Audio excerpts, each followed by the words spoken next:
And they're going to come in shortly, and you'll be able to hear what they think of this beautiful exhibit, and then you can go see it for yourselves. But before we jump into the interviews and other sections, I'd be remiss if I didn't thank, first and foremost, the band themselves for being here. Let's hear it.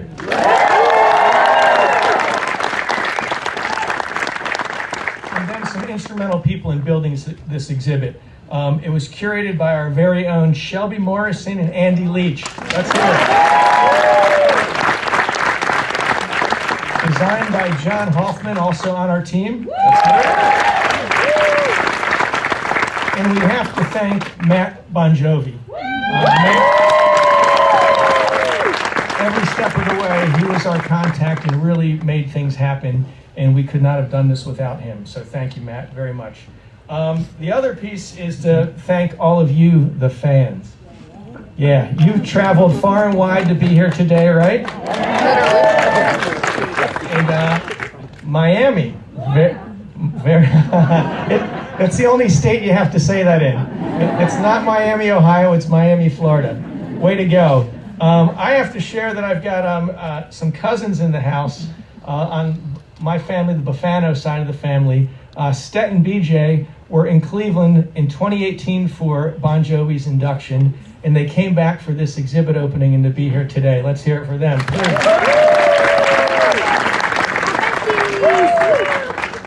And now it's my pleasure to keep this show rolling by introducing the folks that are going to fill these chairs up here. Yes, all right. First and foremost, Dr. Jason Hanley, our Vice President of Education and Visitor Engagement.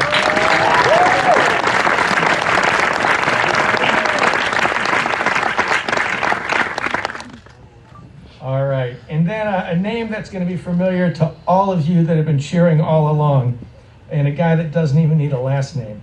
Phil X on guitar.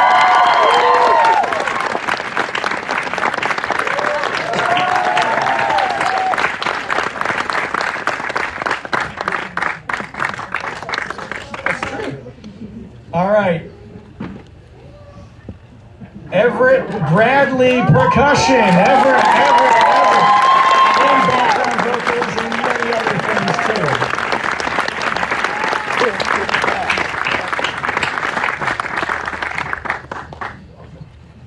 This crew was coming to us direct from Nashville, where they opened JBJ's Club on Broadway last night. And fired off 6 songs to the delight and surprise of the audience, yes. So joining us next is John Shanks.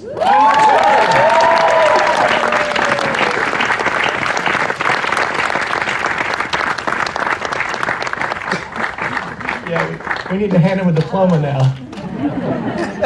All right, and then on bass, Hugh McDonald.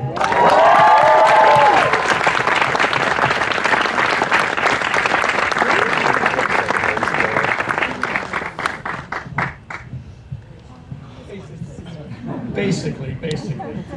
And then the hitman, Tico Torres on drums.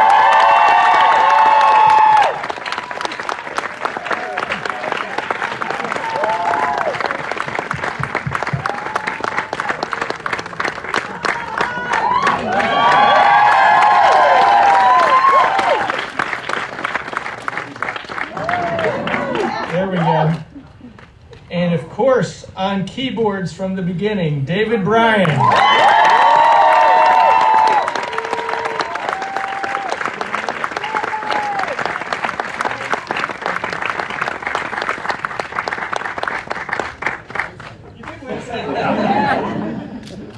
David, you did win something. Your name is on a plaque in the Rock and Roll Hall of Fame on the floor below. How y'all doing? And of course, we have one empty seat. And that empty seat is for none other than John Bon Jovi.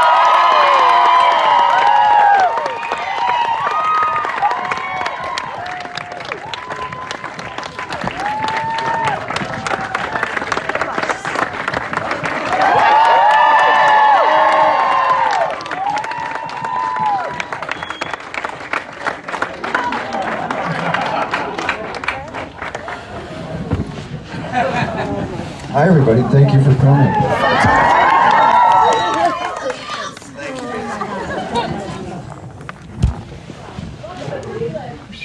Nice to be back in Cleveland. Very nice to be back. Nice weather here, too. Yeah, not bad, right? Well, it's cold.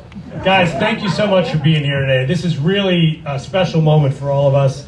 Getting to bring you to see the exhibit that we just opened and flying you in, as Greg said, from Nashville. In fact, what an incredible year you guys are having as a band. I mean, it's really thinking back to that legacy between the Hulu special, the new album, Bon Jovi Forever, which is fantastic. In fact, a lot of folks in the crowd here got to hear it in this theater yesterday, right? When it released. And looking back on a band that has been around for 40 years, it's pretty incredidu to think back on that legacy. Obviously, in the time we have today, we're not going to go through every single song and every history. I know, I would want to do it too. But I wanted to think about some sort of themes we can walk through in some of what's made Bon Jovi one of the greatest rock and roll bands of all time. I mean, you guys are at the top of the list. But let's start with last night. You opened the club down there in Nashville, JBJ's. And I was just saying the math, and John, correct me if I'm wrong, but I think this is the first time publicly you guys all got back on stage together since the surgery, Well, it was right? the Grammy Person of the Year awards, but the first time that we really performed and was at JBJ's last night. It was good to be back on stage. We're glad to have you back on stage. Thank you. We had a good time. What did that feel like for you guys to be back out there rocking it out? Really fun. That was the last place we played on the last tour. Yeah, And right. then the first place we played now, so it's In fact, I think that's in the pretty Hulu excellent. doc, right? That the Nashville show is the last one you guys played when you ended the tour. Yeah. so it was good to be. I was there too. I think this is what everything that we mentioned, somebody in the audience is going to have participated at some point. This is the Uber fans out here today.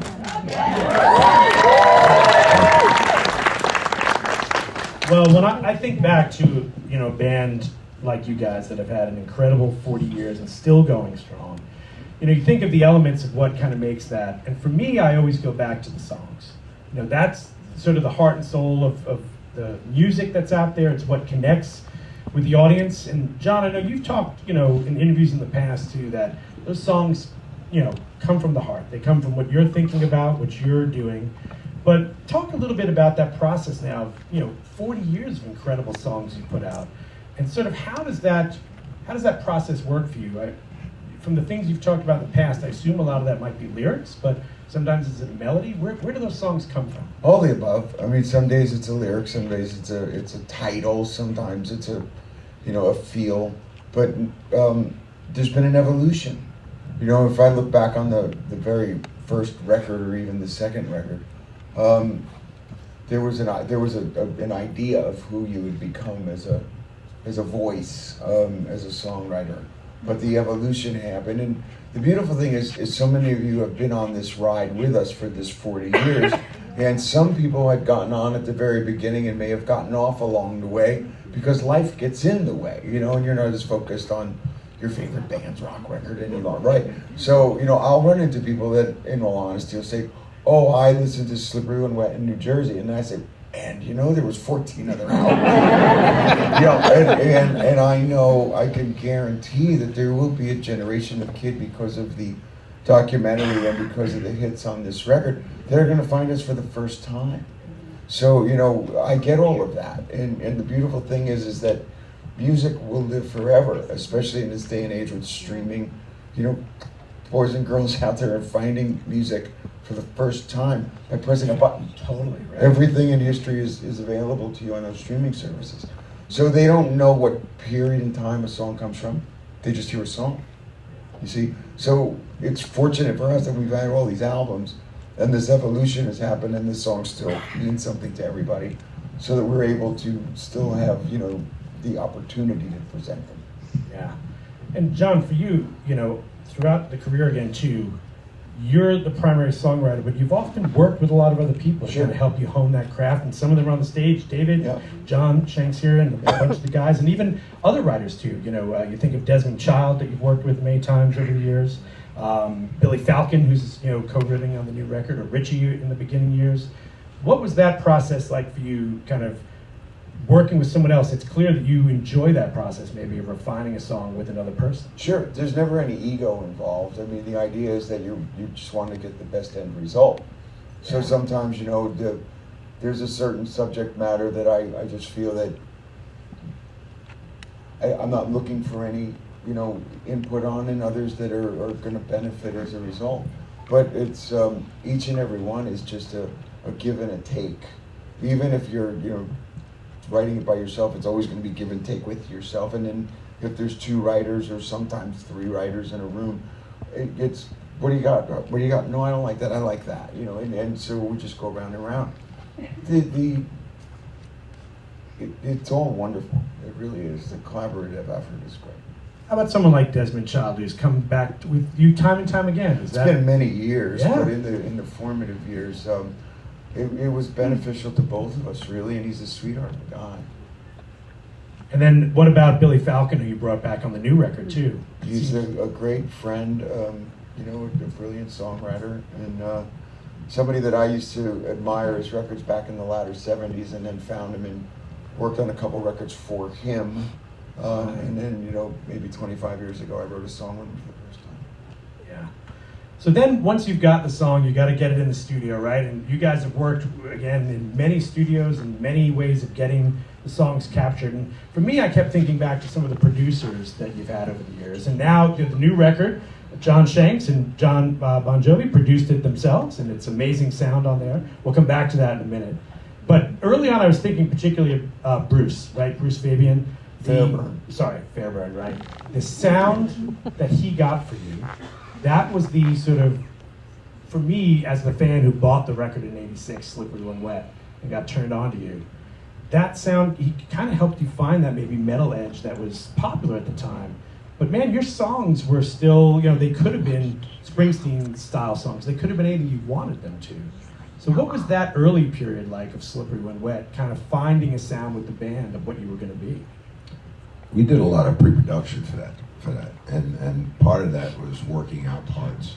And the great thing about Bruce, he was a trumpet player, he was a musician, and he took us to a place where we were by ourselves. We didn't do it close to our homes.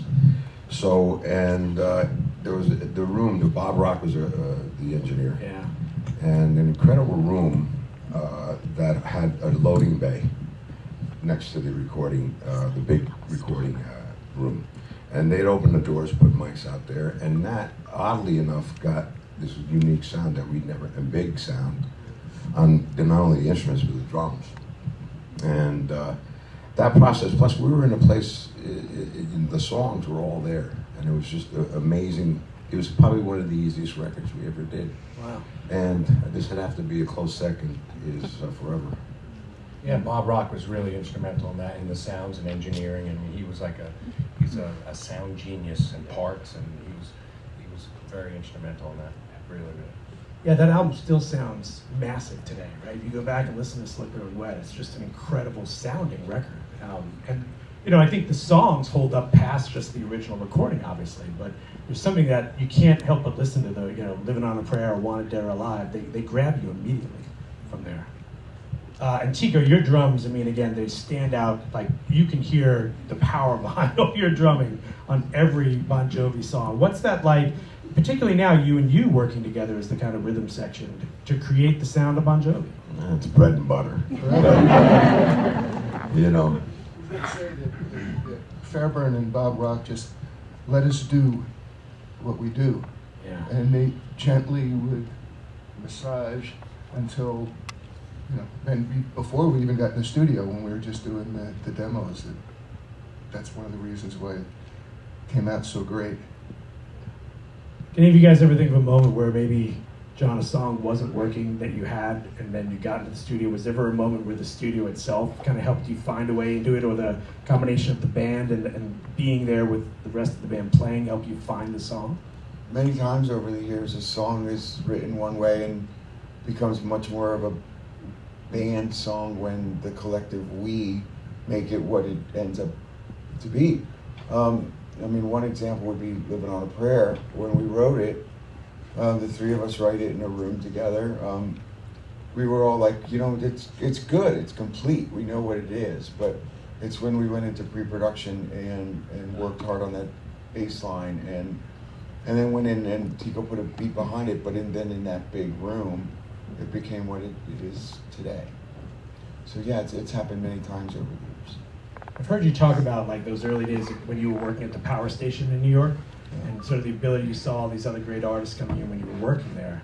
And it seems like you often go back to that moment as maybe a sonic touchstone for yourself, because I've even heard you talk about other studios and say, yeah, we're trying to get that kind of early power station vibe. Is that something that still sticks in your head? No, that's not true. Yeah? No. I don't mean to contradict you. No, but well, you would know better than me. To be fair. No. when we went to Little Mountain, for example, that was known as a jingle studio before we went there, and that's all it really was. But in 1986, when I heard Bruce Fairbairn do a little band from, I guess, Los Angeles, they were called Black and Blue, and I was intrigued by his production style. And he said, I would be very much into doing your third album, but you have to come to Vancouver. And we were fine with that. We didn't have houses or wives or kids or anything else to do. Much more unattached, right? You couldn't even get there. It was like, you had to take a connecting flight to even get there. Back in the Stone Age, before there was internet or mobile phones or any of that stuff. So we went to this place called Vancouver. The magic of that studio was, as Tico said, the loading bay and that old Neve board. And then what happened was all of us came together. Remember Bob Rock, who went on to make so many great records, like with Metallica or Motley Crue, and produced it. And he did Keep the Faith. He was just a staff engineer. He made $15,000 doing that record. Fairbairn was a trumpet player in a band called Prism. He wasn't Bruce Fairbairn yet. He hadn't done Aerosmith or Van Halen or AC/DC or any of the bands that followed us up to Vancouver as a result of Slippery. So what happened was magic for all of us, everybody involved in that record. Desmond had never had a hit song before. Wow, right. He had one song with Kiss that was a disco song. All of us came together, and somehow this incredible magic happened. It was one of those times where all the planets and the moons lined up, and we were all, just there for one purpose, and was make that record. In Vancouver was, the Expo was like a big thing. It was sort of the birth of Vancouver in a weird way. They brought the World Expo Oh, there. right. That's when, it seemed like everybody found out about this wonderful place called Vancouver. Before then, like I said, it was, you couldn't get there from here. And I remember we were in that, they put us in this condo, like an over 55 place, I think. Boy, that was a mistake. We were evicted out of there. Were you actually evicted? Yeah, the cops came and we said, we're not ready to go. They said, we didn't ask you if you're ready. There you go. Yeah, so it really was a magical time. And then, subsequently so many other bands went there to capture that sound. And we went many, many years later and, it's not there. Sometimes history moves on and that became a rehearsal studio and they gutted it and they sold the gear out. And it was heartbreaking. Yeah. Because a lot of these big studios eventually go under and that was one of them, unfortunately. Yeah, right. Yeah, there is something about that magic, right, of having the right people in the right place that sort of lets that creativity at the right time. David, based on your story about getting evicted and that, like, you guys, what was it like now? The first two albums, are great records, and then Slippery When Wet explodes. I mean, I'm one of those kids who was watching you guys on MTV. I'm 16 years old seeing Bon Jovi and just saying, this band is unbelievable, and went out and bought the album. And between the MTV videos that were hitting and then going out and just being relentless on touring, that must have been a wild time too, thinking about the connection and the magic, because that had to be different for you than anything that had come before, right? The first two records were somewhat successful. You'd come to a city like Cleveland, and I'll give you a great example. Kid Leo was the DJ. He was the king of great And we did one of those lunchtime concerts, and then you'd go out to lunch with Leo, and you'd either get the blessing or not, And Tico and I went out to lunch with Leo because he liked the guys from Jersey, and we played one of those lunchtime shows. And then What did he say to you at the lunch? Do you remember? Oh no, I mean, it was 40 years ago. But I know a friendship began there. So the point I'm making is that you could get support regionally or locally. Going out with Donnie Iris and doing shows. Then there were bands like the Michael Stanley Band. And so we came up in that period in time. So the first 2 records that worked for us. And we were building a nice little, following and had a couple gold albums. MTV benefited us. It's 1986. We're young. We fit that demographic. By then, we also figured out, don't let record companies convince you how to make a video, because we fell for that a bunch. And we had built a reputation as a pretty good live band. And so by the 3rd album, we said, just capture what we do for TV. And we then, again, like that Bruce Fairbairn Magic Period, we found a guy named Wayne Isham who started making those kind of videos and capturing what it was like to be on the stage with us. And Bad Name is that, Prayer is that, Wanted is that, Bad Medicine is that, I'll Be There For You is that. In fact, they're all performers. Yeah, they are, right? Yeah. Because we just kept reiterating, we're a really good live band. No movies. No, Storylines of other actors. No more plots if you based ever on want to Firestarter water or torture a something. show, run away. That would be hell if we were just sitting here watching Runaway over and Ladies over. and gentlemen, let's open the screen. If I'd seen that on the 6th floor, I might have asked for it. Cut. Well, again, from the fans' point of view, I think those videos capturing you guys live absolutely drew all of us in, because I was like, fuck, I gotta go see these And we could deliver on the promise. Yeah. So many of those things were built upon, what do? We're a really good live band. Come and see it. So what is that like when you're finally on the road and you're not opening for people anymore? You are the headliner. Is that exciting to have that kind of pressure to say, now we gotta deliver what we promised, or what does that feel like up there? I don't think it's pressure. I think, we were 24 years old and You're ready ready. to do it, and we love to play and we love to get out there and kick ass. And for us, it was like, now here's your opportunity. It was just go and walk We on that 3 stage. records deep and years in the bars before that. Yeah. So it's not like we didn't know how to do it. We weren't thrust into a situation we weren't familiar with. I often talk about that. I think a lot of younger bands today don't have that sort of, period of playing the bars as much as they used to. There's not that many bars anymore. Right. Plus the just can't- drinking age was 18. Yeah. Very important, and it sounds goofy, but you could sneak in at 16 and 17. Not that any of us did that. But all of that was integral. It was integral to the story. And then being an opening act and having to win the hearts and minds of the audience that was there to see someone else, doing it in a performance space this big while the headliner's gear was behind that curtain. Right. How do you do it? The curtain with no covering up their room? drum, right? Yeah, we're from Jersey. We want to kick everybody's ass. Southside Johnny used to call it head hunting. Yeah. It was you had to go and win the hearts and minds of all these people on a nightly basis in 8 feet, and stuff like that. So you learn to be an entertainer. I mean, just even since you mentioned it too, jumping back to that period in Jersey and with Southside and Bruce, I mean, man, you guys were all tearing it up. That I was not in that scene. I never got to see any of those shows there, but man, that must have been amazing one night after the other. And even with Atlantic City Expressway, and you guys are just, bringing it every single night in every club and earning it, right? Well, that's how you had to do it. And the good thing about the success of course, Bruce and then Southside after that was that original music was encouraged down the shore in New Jersey. So there were bars that you could go and cut your teeth writing your own songs. And by the time I was 18, that's all I was doing. Yeah, right. which isn't always usual, right? A lot of times people expect. Well, cover bands. it's very easy to get into a cover band and make money. Yeah. You know, there's nothing wrong with that, but that's a different path.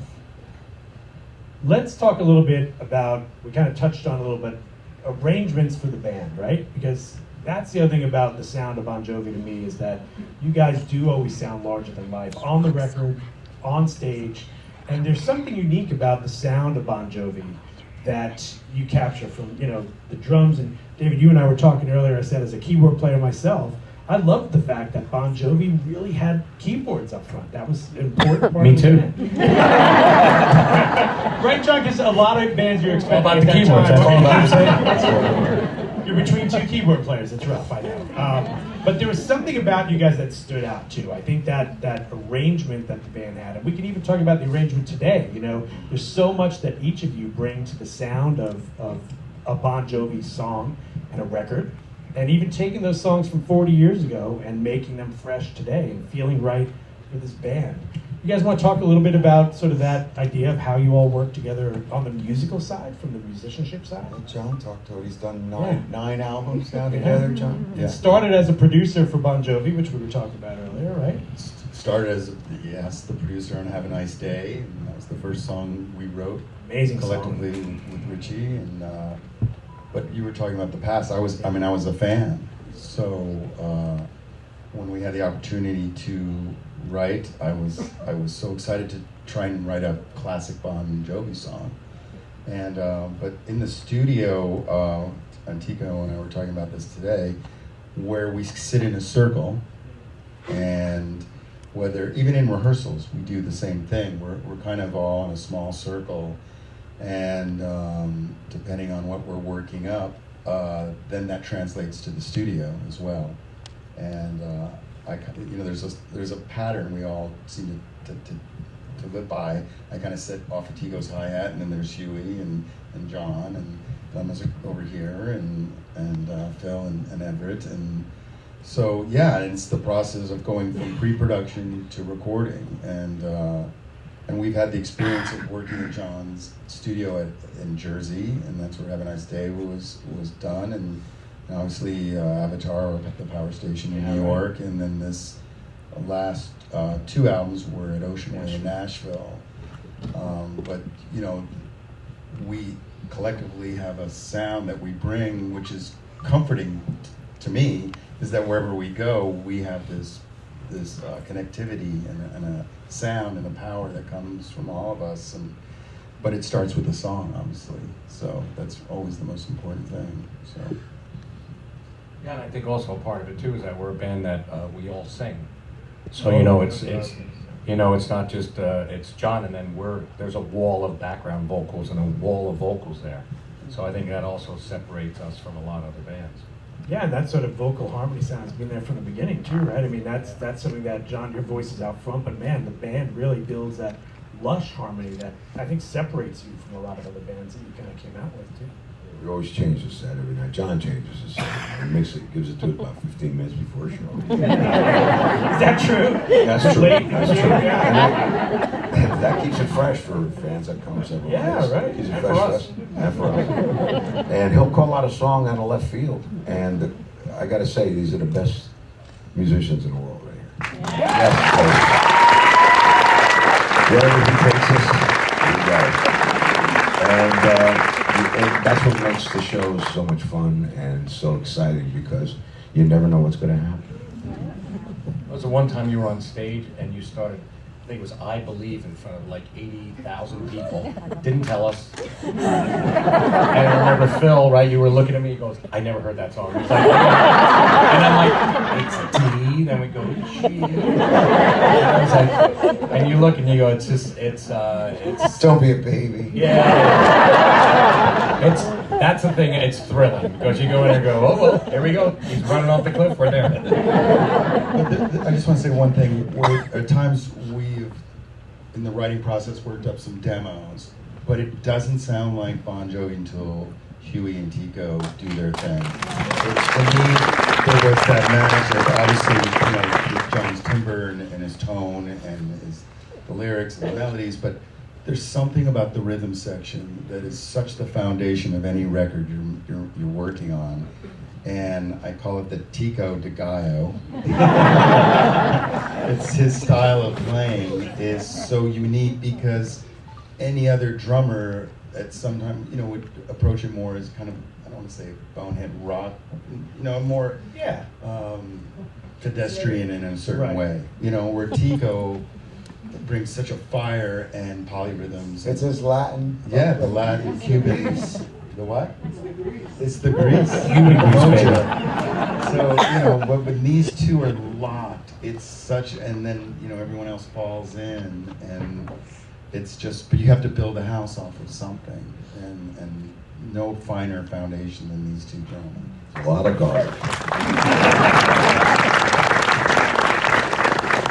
Tico, I was even listening to the new album, this week, and just thinking about your drumming too. I mean, your style is incredible, and even thinking back to that, there's sometimes you're doing fills, and I noticed you always you'll land it on the one sometimes, which is hard for a drummer, right? Because the better thing is the do-do-do-do-do, and then wait for the downbeat. But man, you're right into it, which is, you got to have that perfect, or you're going to miss the downbeat. I have no idea how I do that. I really don't. It's to me complimenting the song, and when the chorus is to build it as big as possible, to bring it down when you need the innuendo to tell a story. By the way, I'm not much of a lyric listener, and this album, I had to tell John, I called him especially, I go, dude, amazing lyrics. So now I'm not only playing for the melody, I'm playing for the lyrics on this record. Oh yeah. Does that change the way you're thinking about it then? That if you're listening right and No, it makes me enjoy it more, but to me it's melody and Now you can go back and listen to all the other lyrics. what is your name?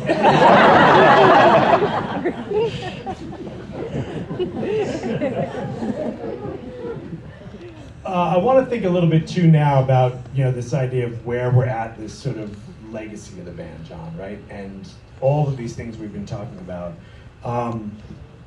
40 years of making music. The first album comes out in '84, and here we are now in 2024, which for a lot of us seems like a number that shouldn't be a year, but here we are, right? And I got a chance to watch the entire Hulu documentary, which is fantastic. And I'll admit to you, John, the first thing I thought, I wanted to just walk up to you and say, "Are you okay, man?" I just wanted you to be okay by the end of that. And I think that's because that story you told was an emotional one, and it draws us in, and we, for those of us who've been fans for so long, we just think about, the music and what it's meant. So there was a phrase that came up a couple times in the documentary of you guys, and it might apply to all of you, kind of trying to find the joy in the music too. So I wanted to ask you about that, looking back and all these years. Is that something that's on your mind? Are you actively still saying, yeah, this has got to be joyful. This has to be something I want to keep doing, and I get the connection. Making records is an incredible privilege, and it's always been a joyful process. But in light of my surgery, which I never had anticipated anything like this, which, by the way, everything in that film was shot 1 and 2 years ago, so I'm well on the road to recovery. But thanks. I didn't anticipate anything like that, obviously. But 2020, which I still think is an incredible album, we released in the midst of COVID while all of us were home and in lockdown. So obviously not a joyful record. I still think an important record because it marks a moment in time and they're topical songs. Yeah. This House Is Not For Sale was a great band album, but it was a statement record. And we wanted very much to make a statement with that record. So as much as we bonded over it, and it was a #1 album, of course, and then we came here and got inducted, and so all of the memories of that are incredible. But not a joyful record, a statement record. And so coming through the surgery, all of us being let out of COVID exile and back into the wild, as it were, this record comes together, and it's a joyous moment in time. And it's our 40th, so there was all these opportunities to look back while looking ahead, and it gave you, although you were full of emotion, it was joyous. Yeah, you mentioned 2020. I mean, again, it's kind of weird to put a record out and then just, like you said, kind of be in lockdown. And Yeah. where does it go, right? Yeah. But I will tell you, that song American Reckoning is fantastic. Thank you. And I think that song connected with so many people from what we all were going through. Yeah, I mean, it was a topical record, and I just had to take the role as narrator. And you're writing American Reckoning and do what you can in songs that are just moments in time. And I'm very proud of all the songwriting. The other thing that was interesting in the Hulu doc was seeing you down in the basement with all the cassette tapes and the videotapes. And as a person who works in a museum and a historian of music, I was like, ooh, how do I get there? I want to just sit at that tape machine and listen to some of those, you know. What was that like going through that history and you know, hopefully preserving it and, you know, what Well, happened? yeah, it started with the archiving. So in year 38, I was very conscious that the 40th was around the corner. And I had been a hoarder. I didn't realize to what degree. A lot of it's up in the exhibit we'll Some talk of about in a some of minute, the stuff right? is up there. But there's so much, and I was aware, but not to the extent. And so I started this concept of archiving, and there is now a company that does band archiving. Right, professional out of archiving, Boston. But they were really brand new 2+ years ago, and had started working with other bands, blah, blah, blah. Long story short is they weren't up and running yet. So I started thinking of the archiving that went hand in hand with what became the documentary, and it gave everybody access to all of this stuff. But I guess the point I'm trying to make is that, you know, I did keep it all because I didn't know what it was going to mean. And now, you know, it's incredible that as we're talking about the year 2024, I never looked that far in the future as a kid. Right. I don't know whoever could have. I remember thinking as far ahead as the year 2000 because it sounded like a science fiction movie. Totally. You know, I was thinking, I'll be 38, maybe I'll be married, maybe I'll have a career, I don't know. Who could have thought about 2024, you know, and that there would be things like a rock and roll museum that, you know, is going to keep these artifacts. So we have it all, and it's fun to see. Yeah, it's amazing too to think about some of those songs maybe getting released or how many. Oh yeah, so that's the people point, worked is on that there's demos, so right? many. Yeah. Whatever album it was, it always took 30 songs to get the 10 or 12. You can't write just 12. So you're writing 30 to get to the 12. So the rest of them were on cassettes or, you know, in the notebooks and, you know, a variety of different ways to hear them again. So yeah, all those songs will come out in the short term. Sometime now that this is behind us. Now we've had release day. Yeah. Well, that will be exciting. That's cool. There's a lot of it. Do those 30 songs make it into the room ever, like with everybody? Like, is it No, you we guys all demo get them. to? Yeah. We demo The band, a full band. Yeah. All these things are, not all, but Yeah, I but would a lot. say 85% are worked up in some way, shape, and form. Yeah. But I remember when we were doing Have a Nice Day, and we were at a certain point in the record, and we were kind of winding down the recording process, and I said to John, I go, play me everything you haven't played me. I know you have a shoebox. I know there's DATs, Yeah. and cassettes and CDs in the house, and I call it smash or trash. So I said, we're gonna go, I'm gonna be like an annoying A&R guy. I'm just gonna go through these songs really quickly, and in that beautiful collection of songs was Who Says You Can't Go Home? And we worked it up that day, you know, and number one song, Do you remember where that Grammy-winning originally- song. Where that originally was in the process of writing? Like, how long had you been sitting on it? No, for that record. Just for the stuff you had for the Yeah. record. Richie and I wrote that together. You know, and yeah, I mean, it was just one of the many. Always was one of those. I recorded it for a movie called Romeo's Bleeding. Bob Rock produced it. He was our opening act. We would use him, you know, in the afternoons to do demos. After Keep the Faith between there and these days. And then the song was on a shelf in my studio. And the famous A&R guy, John Colodner, he did the same thing. He goes, what do you got up here? And he started pulling, he goes, you know, that's a smash. And I go, oh, okay. So then the band did it. Of course, it's one of our biggest songs. So always was a monster. There's a treasure trove of shit. Come on over. Come on over. That was holy water. You're all fame. John, were you going to add some of that too? Well, if you listen to the demo of Who Says You Can't Come, it's literally what's so great about it. It's organic. It's John and Richie. It almost sounded like they were in a locker room on acoustic guitars. So it's literally just two guys, acoustic guitar, great song. You know, it wasn't a produced demo. It was very stripped down, but it was, you could tell right away that the song was there. It had depth and deep. You know. Well, I think all of you guys were here and on stage in 2018 when we inducted Bon Jovi into the Rock and Roll Hall of Fame. That was a very special night. I was so glad that on our year, the induction was in Cleveland. Right up the hill. Yeah, I really liked that our year was here. And it was really special because everyone and anyone that came in for it, they had to come. You know, like if you were in New York, you could go, yeah, I'm going to go to the induction and then I'm going to go to I'll the hop off movies. the R train or something, right? And here, you know, everybody that came for the couple of days, and it was really special. Like, and there's a great story about Howard Stern. So Howard inducted us, of course, because we came up with Howard, Tico, and David especially know. You know, in 1985 when we first met, he wasn't yet, you know, that guy, and so we came up together when he was playing in like dinner clubs on Saturday to make money.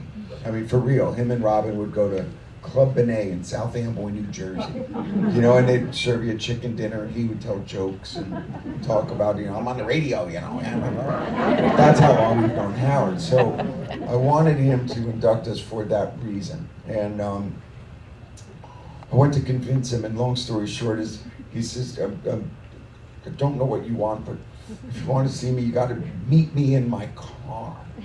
So this was like a mob hit. I get out of my car with a driver.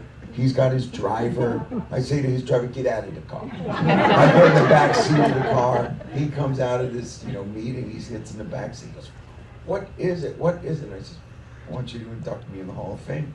So he gets very emotional. I get emotional. He says, you know, I've been asked so many times by different people, but for you, I will do it. And I got out of the car, and we closed the door and drove away. Then I called my manager. Well, it was easy. Of course he said yes. He goes, did you tell him it's in Cleveland?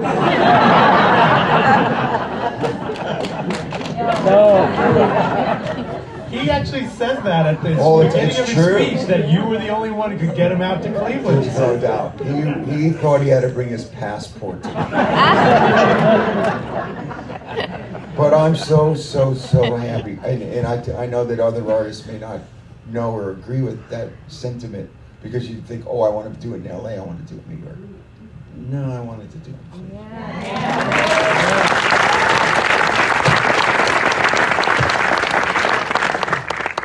We should talk to that night. Alec was, of course, on stage Yeah. with you guys, and that was an incredible moment to see. Sitting back with you, and I know you had a good time. Both of you kind of were playing together up there, right? It was the high point. Other than getting inducted, reconnecting with Al meant everything to me. He's a great guy. He's very special. He's a great guy. You guys had your families in. In fact, John, if you don't mind me telling them, a couple of us got to tour you and your family around that night, and a bunch of you guys before the induction, just here in the museum. And I thought that was great too, because it was a moment to just kind of take in the history and the music of it all and your place in it, rather than the ceremony. And that was special being here in the museum that night. No doubt about it. Yeah, I mean, the whole weekend to us was incredible. Absolutely. I mean, and the people that are, you know, dear friends that all came in, and of course Richie Sambora came in, and his mother and his daughter, and you know, so all of us, and Alec being here, it was wonderful. Yeah, and I think Richie and Alec, everybody was on stage. I mean, that must have been a great moment to past, present, you know, future, the whole kind of connection to the band. It was special, I think, for a lot of the fans to see all of you be able to do that. 'Cause some bands don't, right? Some bands don't put a reunited. Well, that year, You know, look, Dire Straits, who I would have loved Right. to have been here, weren't here. Or that was the last time the Cars got to do it. Yeah, very last time Rick took the stage with them, in fact. Yeah. Yeah. David, that must have been a cool moment for you too with the keyboard. Keyboards, fuck y'all. Come on, man. You're surrounded. Yes, the cars and the keyboards. That was great. Right? Yeah, very cool. It was a great night, you know, and you guys actually, right, one floor down from us, came and did the dedication of the official plaque for that year, along with the Moody Blues. Another Right, incredible. they were awesome. It was great. It was great. They were good. Well, how about we'll talk a little John and Phil. Thinking about that role, we'll get off the keyboard so John can relax. Let's talk about guitars, because that's good. Guitar sound is so important. What's it been like for you guys? Because you really have created a new, complete kind of partnership on stage of making that guitar sound of Bon Jovi come alive. It's really impressive watching the two of you play. Yeah, for me, is when I came in, it was more about establishing a version of what was there that respected the band, the songs, and the fans, and Richie, of course. And then it grew into me and John just delivering the goods every night. Just guitar on the left, guitar on the right, and we feel different and we sound different, and the energy was always palpable. So it was an exciting time. And then when we started recording, that was something else. That was like, you know, it's funny. Somebody told me the other day that they loved the solo to "The People's House," and I was like, I have to listen to it because I don't remember. Because when you're in the moment, you let that moment be that moment in that present time, and then the next moment is the next song. So listening to that solo again was like, wow! It all came back to me. It was amazing, and the energy and even the vibrato I used and the notes I chose, and it was just really exciting, you know. And when we're all like, hey, do that thing at the end. You know that thing that you can do that thing? Do that thing at the end. And then I did that thing, and I heard it today, and it was like, that's that thing. So it was like that. But I mean, it's so many moments like that working with these guys. It's just fabulous. You had a great line at one point I saw in an interview where you said, when you first joined, you had to almost go back and play what Richie had played on the records, because that's what people expected, right? Even if Richie had more room to kind of wander. Oh yeah, you could stray. Yeah. But if I strayed, I sucked. Right. Then it was like, oh, he's not playing it right. Yeah, Right? exactly. Have you found that space now in your playing? Do you feel like you've got the Phil X space to wander? I mean, no, John's when you still nodding can't yes. stray. You know, you can't play any different notes. Living on a prayer, you got to play the way. Yeah, you gotta play those melodies. Everybody expects that every night. I would expect that every night. So that's what I put out there. But you know, I can stretch a little. One of our perfect band example of stretching is we all go crazy at the end of Keep the Faith every night. Yeah. And we all enjoy it and put it out there, and I'm seriously winded. It's like, hey, we're doing a man after. I'm like, hold it, I gotta catch my breath, man. And then they hand me an acoustic, and I'm like, wait, what's that? It happened night after night. And now you get used to it eventually, but it takes a little acclimating. Everett, I think your addition of percussion playing along with Tico and your voice, again, thinking about that harmony of the band, man, it's been really special hearing what you've been able to bring to the sound and expand it in new ways too. Thank you. I came into the fold in 2016, and honestly, I was really nervous because this band was already badass, you know. So I just didn't know how I would fit in vocally or with the percussion, because Tico has always played percussion on the other record, so I was nervous about that too. So to spend this time with them and have to be able to record with them on this last endeavor has been an amazing experience, and to actually listen back to these recordings and hear me in there, I'm like,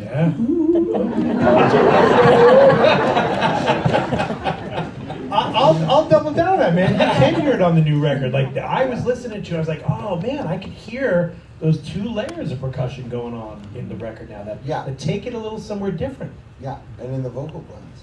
Yeah, absolutely, right? This was very much a band record. Yeah. Right up until the very end. You know, when Phil's last solo on Living Proof Yeah. was a great example. That solo was, it either wasn't there, Philly, but I remember it was the last day. And was it the initial conversation on that day was to top what was there? And so he came in and he said, let me take the track home. I'm going to work a couple things up. And he came back and he blew through something that was classic and sounded fantastic. And then he says, I got this other kooky idea. And he took a bouzouki tuning, put the B string in the same nut, right? And tuned the two strings in the same nut to one. And then he did that, and I went, that is just so cutting edge. And then that was the very last thing we did on the record, which then we, as the producers, went, this record's finished, just stop, because it was such a creative, it was just great. It was great. That was an amazing moment for It me. really was. I mean, in the demo, to show you guys the process, like what John was just saying, Phil had done a solo, and it was great. And then Phil, being who he is, was said, you know, and John said, let's see if we can dig a little deeper, explore some other stuff. And, you know, Phil went off and did some homework and came in, it was like, okay, I got 3 ideas. Right. And he played them all. Right. And, you know, 2 was really good. Number 3 is the one that's on the record, and that's when we were like, just walk away. Right, you got to know when you found the right thing. Can I just say one more thing about, Phil was talking about the tones. You know, I think, you know, in a band that we're fans of the history and the legacy, you have to be conscious of where these guys came from and have your eye on the future. And that also goes down to guitar tones and playing and style. And so even on stage, we are very conscious of our tones being complementary of each other. And because if we both are shooting in the same airspace, it won't translate. So harmonically, sonically, so we really go deep into the exploration of tone. And it's exciting, but that's our job, and we love it, you know. And I think the last thing is that what Phil talked about is, in a situation like this, to honor the band and honor the songs, you better learn the solos note for note. I mean, I used to play with Rod Stewart, and I had to learn the solos note for note because you're fans of Ronnie Wood, Right. Jeff Beck, and so as a fan of Richie's, and you know, it's the right thing to do, you know, as an homage to where the history of the band. So, but we take it very seriously. You know. And the fans sing along with the guitar solo, right? Absolutely, so do we. Right. Care. One of the things that I heard listening to the new album Bon Jovi Forever is it seemed to me there's so much fresh songwriting in here and going in different directions, but it felt to me like there were bits and pieces of the history of Bon Jovi hidden in there. There was, you know, the kind of talk box stuff on Living Proof, right? There's the certain keyboard sounds that take me back to some of the piano from earlier records. There's harmony stuff. There's even tone, like you were talking about, John, right? And it felt like as a fan, you're listening to this record thinking, ooh, that's familiar. That sounds like Bon Jovi. It's reminding me of something, but it's new. It's in a new context. Was that something you thought about in the No. process? Well, what happens is while I'm archiving and marking the 40th, this is your reality. So this is where what you're writing about. Yeah. So, like I said, when you're writing 2020, you're the narrator in a topical moment. record. Now you're archiving and you're coming up on this 40th, so that's what's on your mind. Yeah. And so, you know, things like the talk box are truly identified with us, and we absolutely continue to always give credit to Peter Frampton and Joe Walsh, where we commandeered it from back in, from the latter 70s. Yeah. But since the mid 80s, that instrument is identified with us because Living on Prayer, and then in 2000 with It's My Life. So bringing it up on a riff song like Living Proof made perfect sense because it's in a weird way, it's part of our sound and has been for such a long time. But like I said, the lyrical content and the songwriting this is where I'm at right. Yeah.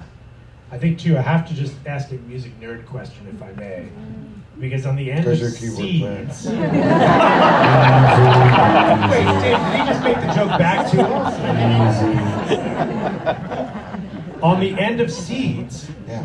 that's the Beatles, right? Yes, most I mean, definitely. yeah, I mean, I knew it from the second. Yes, absolutely. how did that come about? Was that We were right from pre-production, right from Really? the demo, from everything. I just was like, John, we need to hire Dave Campbell, who we've used Yeah. repeatedly, you know, over the years. I want exactly this from the Beatles. I know why. You know, I mean, yes, that much was a nod to the great George Martin. Yeah. And that's why we did it. I mean, it's supposed to be evident. It was so perfect that, because I only heard it on digital originally from, you know, the copy I had, and I thought, is this the end of a side, and does it go into the runoff of the LP and loop the way the Beatles did it? I mean, No, it's- just the chord at the yeah, end. that emotion.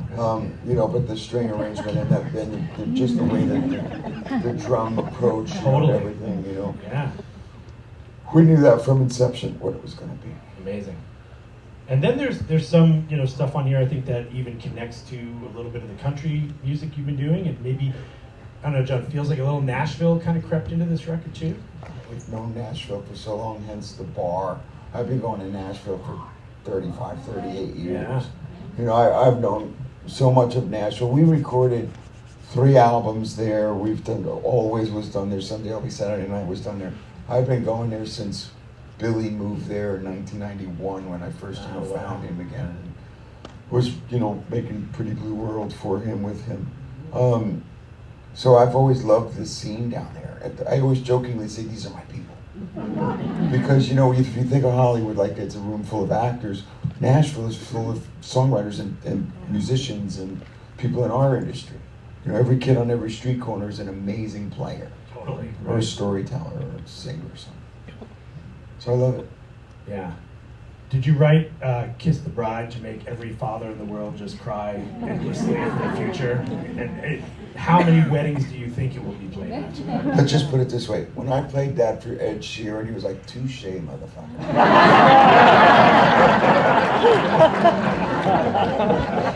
He came over to my house last summer, I played it for Ed, and he was like, man. He goes, I didn't think of that. I go, well, fortunately I did. But, you know, yeah, being blessed with, you know, kids of this age, when I've written, I got the girl for my daughter. She was the first baby in the band.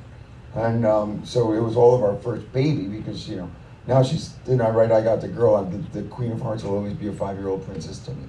She's 31 and she's engaged to be married. So you write this song. And you know, it's just part of the evolution. Yeah. Beautiful song, by the way. Thank you. Beautiful melody, great lyrics. Yeah.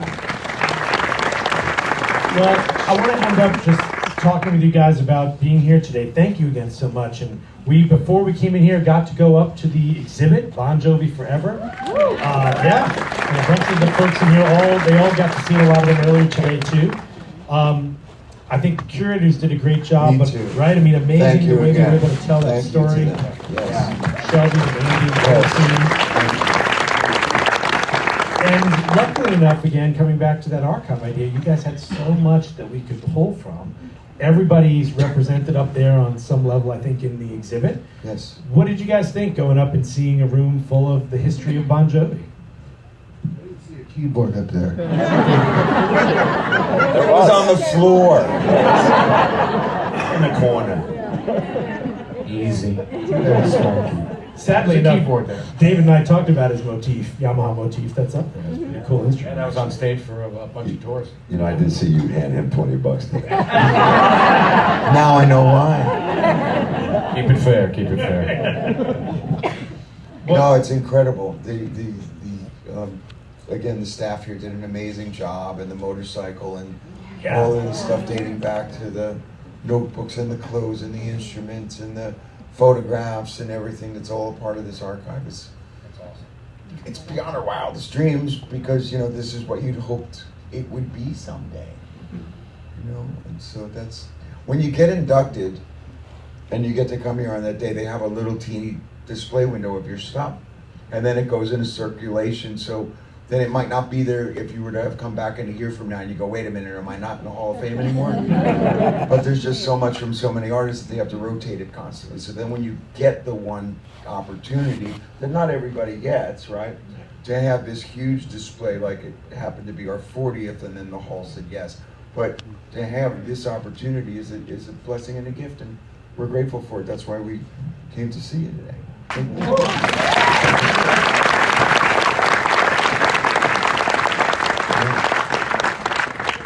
I know for me that section of I love seeing handwritten lyrics, right? The way things are crossed out and it's like, fuck, that's a good idea. Like cross out that one and write that other word, right?